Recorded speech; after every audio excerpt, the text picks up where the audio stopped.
Janios y Or, de Jacobo Grinberg. Or era un jefe muy maduro y jamás había permitido que el pánico cundiera entre su gente, y no iba a empezar a hacerlo ahora. Era cierto que aquel resplandor, el ruido terrible y el calor habían logrado alterar su característico estado de serenidad y la tranquilidad que por más de 20 años había logrado mantener en sus dominios. Pero todo eso había pasado ya, y ahora lo único importante era reconstruir las chozas destruidas y apagar los incendios. La asamblea de ancianos, reunida en la cueva ceremonial, le pedía explicaciones. ¿Qué había causado la aparición de la luz, el maremoto, el calor? ¿Por qué el mar había cambiado de color? ¿Por qué si Or había dicho que todo había concluido, seguían apareciendo los peces muertos y caía aquella ceniza del cielo? Or no lo sabía. Así se los hizo saber a los ancianos. Pero también les hizo ver su decepción al notar que no habían aprendido que el mundo era mucho más misterioso y maravilloso que cualquier estructura que pretendiera explicarlo. Los ancianos comprendieron y dentro de cada uno de ellos surgió la certeza de que Or seguía siendo el maestro y dirigente, puesto que los hacía aprender. A la mañana siguiente, la noticia era comentada por todo el pueblo. Habían encontrado 2 cuerpos humanos cerca del arrecife. Uno de ellos tenía graves quemaduras en todo el cuerpo y parecía haber muerto. El otro todavía respiraba, aunque muy débilmente. Or dio órdenes de llevar al sobreviviente a la choza mayor del poblado, en donde recibiría cuidados adecuados. El mayor orgullo de Or eran sus reuniones con los niños. En la madrugada de todos los días, venían los niños del poblado a la casa de Or y durante 4 horas discutían acerca de sus sueños, hacían ejercicios de imaginación y platicaban de lo que habían aprendido el día anterior. Or les contó que había soñado con su difunto padre, el cual, en su sueño, le había señalado el fruto de un árbol y, tomándolo con la mano, lo había examinado detenidamente mientras lo comía. Esto, les decía Or, significa que el conocimiento real se basa en 2 procesos. Uno de ellos es el saber y el otro el sentir. Les reveló que en el sueño de su padre así se lo había indicado al tomar el fruto, observarlo y comérselo. Alguien que sabe, decía, es capaz de conocer lo que le rodea al observar las relaciones de lo observable, sin que al mismo tiempo deje de sentirlas. Los niños asentían encantados. Uno de ellos mencionó que el día anterior había experimentado algo semejante al sueño de Or. Cuando estaba haciendo el amor con su amiguita, había entendido que alguien que sabe las cosas sin ser capaz de sentirlas, realmente no las sabe. De la misma forma, alguien que siente las cosas pero no las entiende, no las conoce. Es por ello que la verdadera sabiduría solo existe cuando se entiende y se siente. Una niña contaba que había comprendido que sentir no tenía límites, que estos aparecían cuando se caía en un esquema rutinario y cuando se era espectador de sí mismo. Había visto una flor, era bellísima, y al observarla había sentido que la amaba.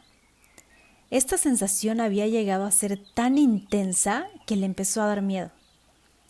En ese momento dejó de amarla, lo cual demostraba que la sensación de amar existió hasta el momento en que empezó a pensar en la intensidad de su sentimiento.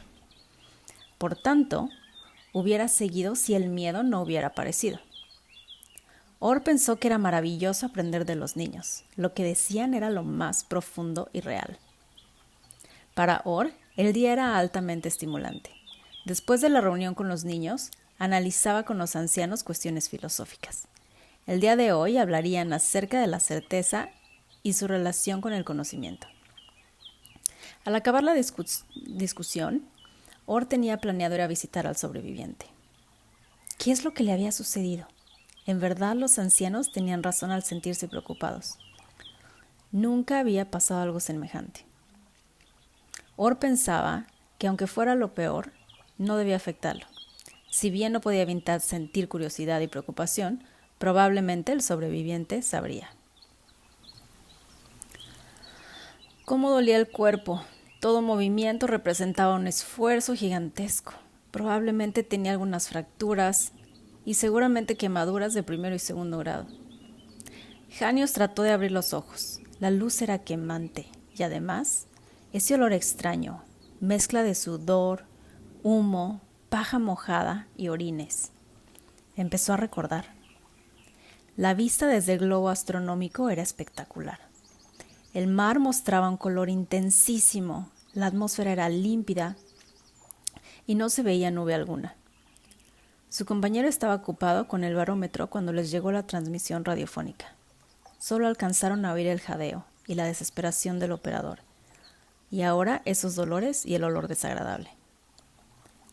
Orr observaba a Janius, adivinó los sufrimientos y sintió su esfuerzo desesperado por abrir los ojos.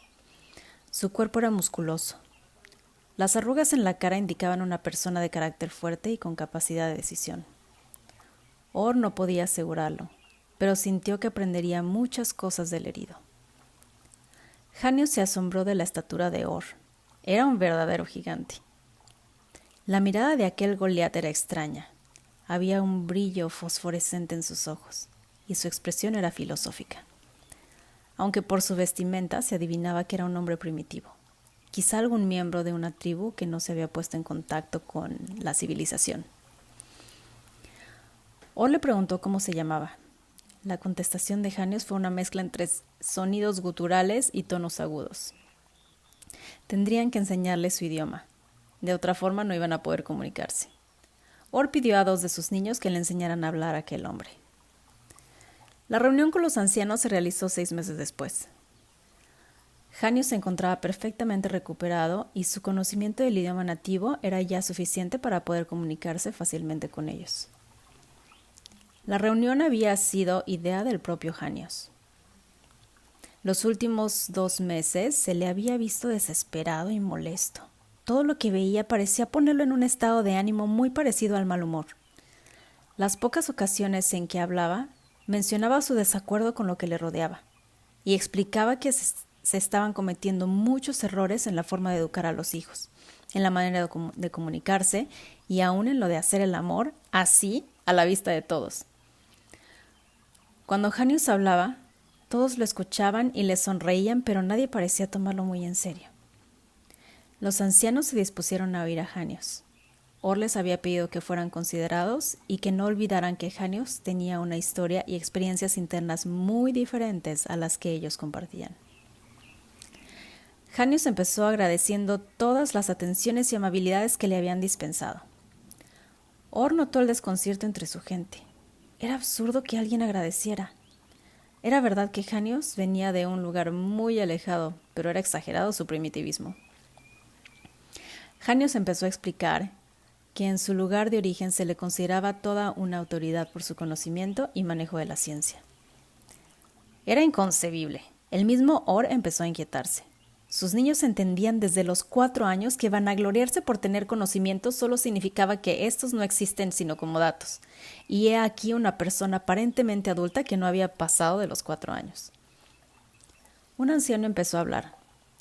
Janius le pidió que lo dejaran terminar. Esta observación provocó tal risa entre los miembros del consejo que Orr se vio obligado a intervenir. Hizo una señal que significaba «tened paciencia». Y los ancianos, sonrientes, comprendieron. Janius no entendía lo que estaba sucediendo. Nunca se hubiera imaginado que la petición tan normal fuera capaz de provocar tal escándalo. Realmente la tribu era muy primitiva. Tomó aliento, se alisó el pelo y siguió hablando.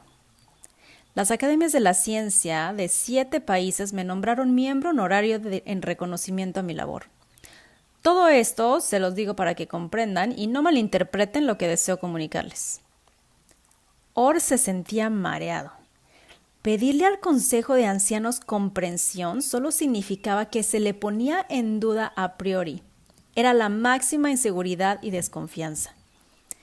Mencionar la posibilidad de malinterpretación solo significaba que se encontraban frente a un ser que no había aprendido nada en su vida y que había nacido y crecido en una sociedad en plena decadencia. Los ancianos se miraron entre sí. Todos sentían una gran lástima. Janius estaba seguro que la reacción que veía era señal de que lo habían empezado a respetar. Se sintió más tranquilo y continuó.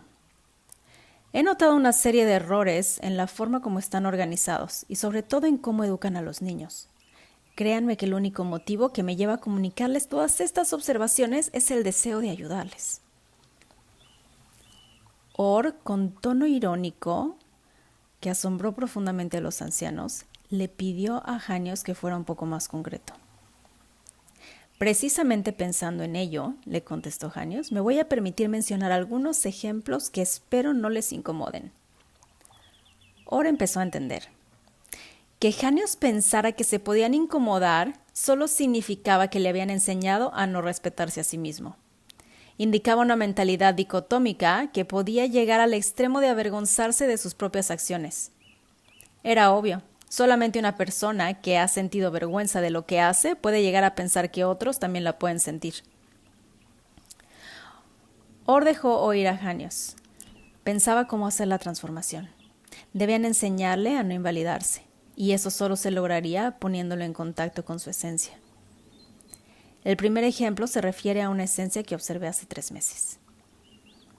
El plan era simple pero difícil de llevar a cabo. Dejaría que Janios le enseñara su ciencia y poco a poco dejaría de comprender. Deben ustedes cambiar lo que está sucediendo en su cultura. Solo los llevará al caos. Bastará con que surja de entre ustedes un dictador para que los convierta en esclavos.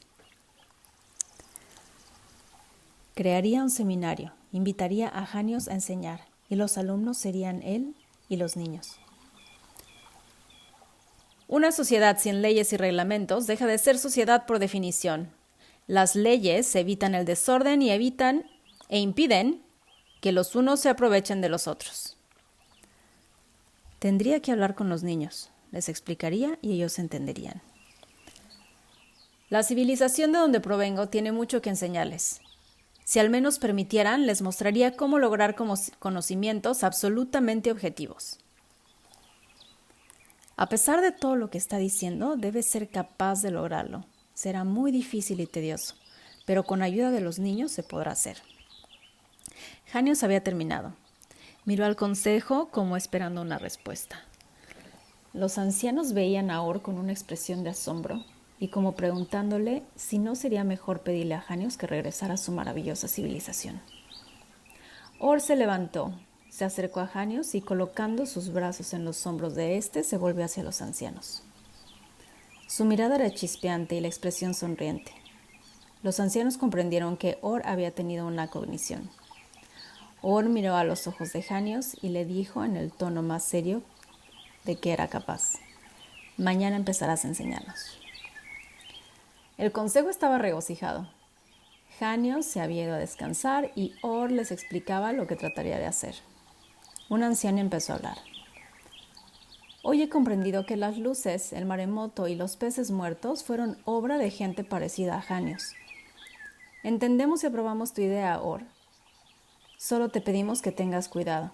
De fallar tu intento, todos seremos responsables y así lo aceptamos. Or miró al anciano. Pensó que el final de la vida se conectaba siempre con su comienzo. Le dijo: Han, me sorprendes. Un niño de 2 años se hubiera dado cuenta y hubiera entendido mejor que tú. No dejes que algo tan simple te impresione. Recuerda lo que has aprendido y jamás dudarás. Los niños esperaban en la choza. Hoy recibirían su primera lección acerca de la ciencia. Mientras esperaban a Janios, meditaban sobre el significado de aquella rara palabra. Or les había dicho que se pondrían en contacto con un mundo muy diferente del que siempre habían conocido y que tenían una confianza absoluta en que podrían comprenderlo y manejarlo. Janios se presentó exactamente a las 8 de la mañana. Hoy hablaremos acerca de la necesidad y la importancia del conocimiento científico. La ciencia se inició en el instante en el que el hombre se planteó una interrogante y pudo resolverla de forma objetiva. ¿Tú quieres decir, preguntó Clark, que la ciencia consiste en plantear preguntas y contestarlas? ¿Qué quieres decir con en forma objetiva?, interrogó Clark. Lo que les quiero mostrar, contestó Janios, es que plantear preguntas y contestarlas es solo un medio para lograr entender y explicar los fenómenos naturales. En forma objetiva, quiere decir que el conocimiento científico es igual para todo el mundo. Los niños empezaron a inquietarse. Aunque recordaban las palabras de Or, sentían que Janius era muy extraño. Olev, el mayor de todos los niños, se levantó de su asiento y mirando a Janius le dijo: Cuando alguien plantea preguntas y busca explicaciones, significa que de antemano las tiene. Si esto lo hace en relación a la naturaleza, comete el error de pensar que ella se ajustará a sus estructuras y olvidará que éstas son siempre más estrechas y simples que el conocimiento que desea adquirir. Si además piensa que ese conocimiento debe ser igual para todos, no tiene en cuenta que cada uno de los que forman a todos se encuentra en diferente etapa del camino. Desear enseñar el camino pensando que lo podrá transmitir es caer en un error. Hace que quien quiere enseñar piense en la enseñanza y deje de vivir. La única enseñanza posible es aquella que surge de alguien que es y que por tanto no se interesa en enseñar. Janius adoptó la postura más pacífica que pudo y en tono de voz amable les dijo: Quien busca explicaciones no necesariamente las tiene de antemano. Simplemente se ha planteado una pregunta y no confía en su subjetivismo para contestarla, por lo que prefiere interrogar directamente a la naturaleza. El conocimiento que así adquiere puede no ser entendido por algunos, pero eso no significa que no exista por sí mismo independientemente de quien lo entienda. Olev insistía: Es cierto que las cosas se enseñan, pero el conocimiento no está en ellas, sino en nosotros. Desconfiar de lo que tú llamas subjetivismo equivale a pensar que el conocimiento es externo y está alejado de nosotros mismos. El único conocimiento válido es aquel que se basa y se sostiene en nuestro interior, siempre y cuando éste sea libre para conocer. Quien busca explicaciones sabe que existen y además cree conocer el camino para encontrarlas. Tanto la idea de que existen como la utilización de un camino preestablecido hace que lo que se encuentre se adapte al camino, lo cual impide obtener conocimientos nuevos, puesto que siempre son distintos de la idea que se tiene de ellos. Pretender conocer nuevas cosas en base a lo ya conocido impide lograr tal conocimiento. El conocimiento no existe fuera ni aparte de quien conoce. Por tanto, si alguien no entiende un conocimiento, este no existe para él, puesto que él es quien le da el valor y la realidad al conocimiento. El hecho de que no sea parte suya necesariamente implica que no existe. Janius se rascó la cabeza antes de contestar. Esto no le gustó a los niños. Sabían que el único conocimiento que alguien puede comunicar es el que resulta de una certeza. No cerveza, certeza.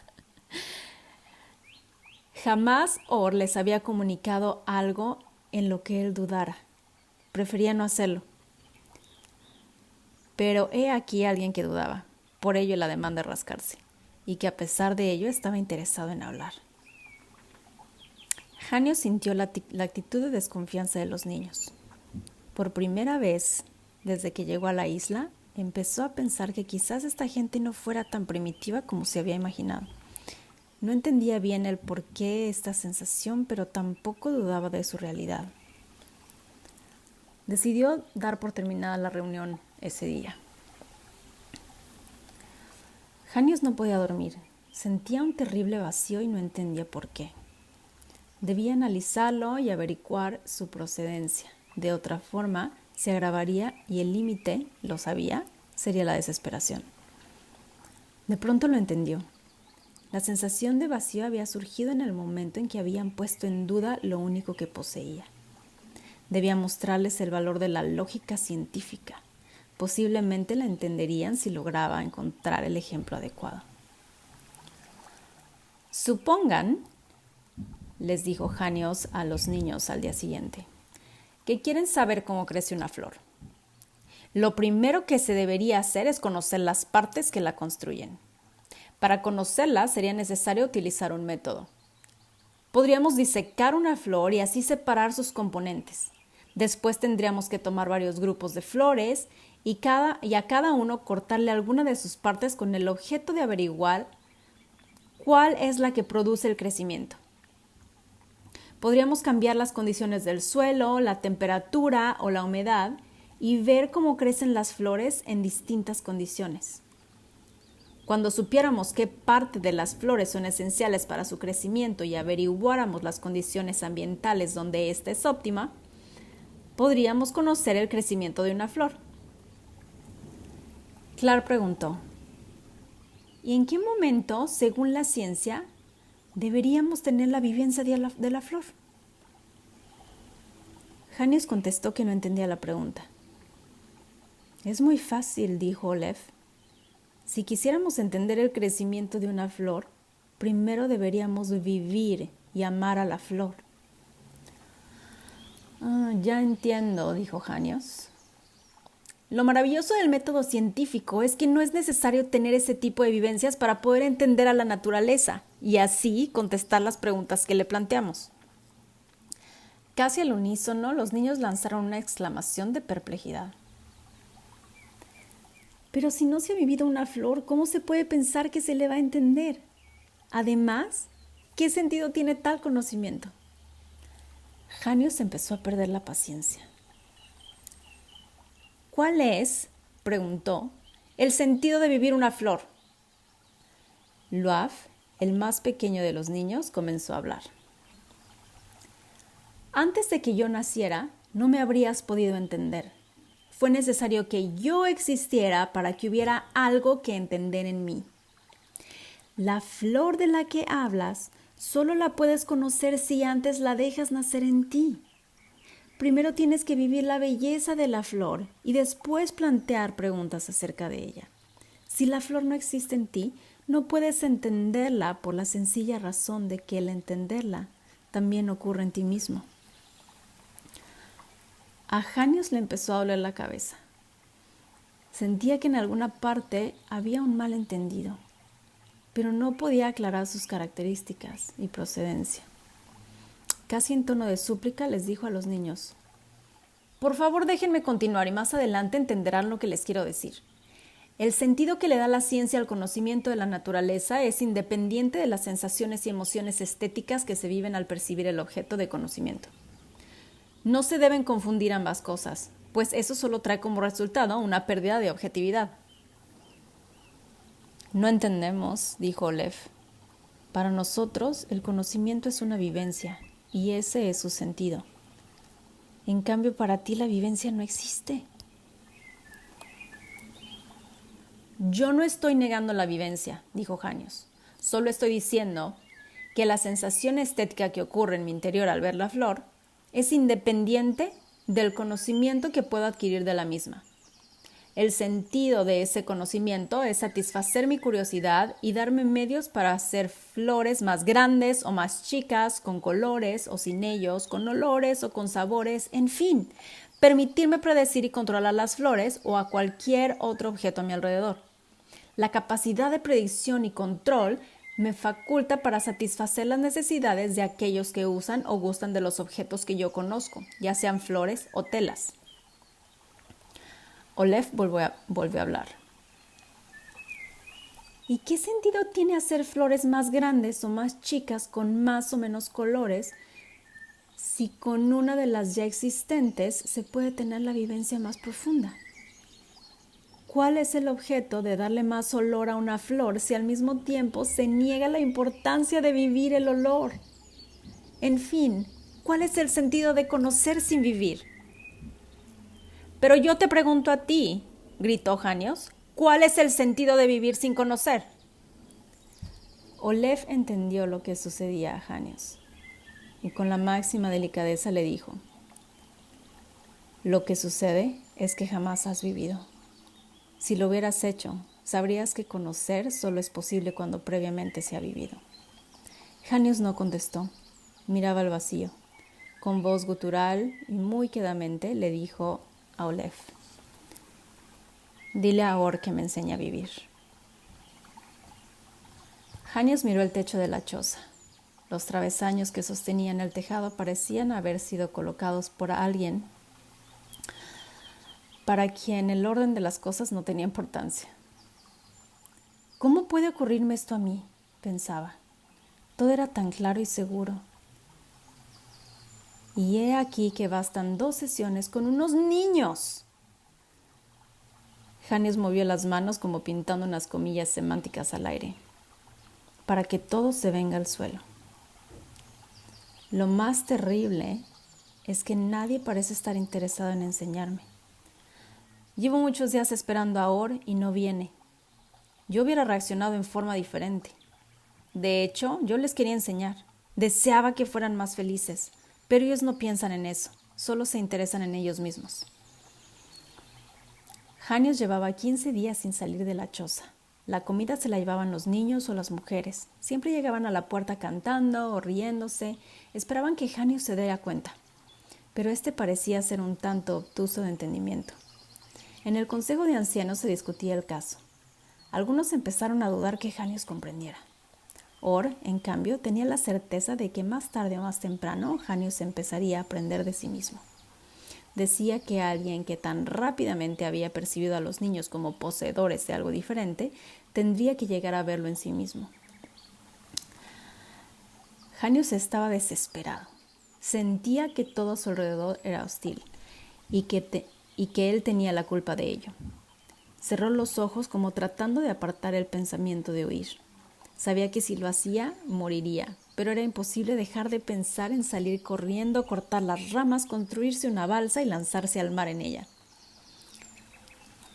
De pronto, vio un lago, una luna llena anaranjada que se reflejaba en su superficie.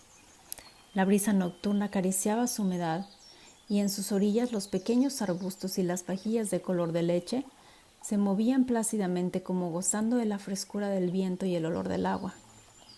Las montañas que rodeaban la superficie plateada parecían resguardarla de cualquier accidente. El agua, el viento, la luna y las montañas eran una sola construcción. Todas eran parte de Janius y por primera vez en su vida él las percibió así. De pronto, un aletear. Una garza blanquísima volaba por encima del agua transparente. El movimiento de sus alas era una sinfonía. Janius empezó a cantar una melodía. Se dio cuenta que ésta representaba el vuelo, y era bellísima, y también salía de él mismo. La garza se acercó a la superficie del lago. Un ala rozó el agua y creó una serie de ondulaciones fantásticas que chocaban unas contra otras. Janius inventó la melodía de la garza. En contacto con el agua también era bellísima y representaba su visión como si fuera ella misma. La garza flotaba en el agua. Su cuerpo se movía con el oleaje. Daba vueltas o subía y bajaba con un movimiento suave. La melodía cambió y se volvió plácida y alegre. El ave deseaba sumergirse en el líquido. Tomó aliento y desapareció bajo el agua. La música se convirtió en la frescura del contacto. Janius podía cambiar la imagen y la música a voluntad. Todo salía con una perfección inigualable. Todo coincidía y todo provenía de su interior. Janius abrió los ojos. Entendió al poeta, al pintor y al músico. Supo que había vivido, que Olev tenía razón. Era el vivir lo que hacía aprender. Comprendió que solo era cuestión de dejar que su interior se manifestara libremente, sin pensar, sin analizar. Esta, se dijo, es la única forma de conocer algo. Es necesario dejar que nazca primero para después entenderlo. Si no nace, no es. No hay forma de entenderlo, pues no hay modo posible de comprender aquello que no existe. Solo lo que existe se puede entender. Or abrió la puerta, se acercó a Janius y lo miró directamente a los ojos.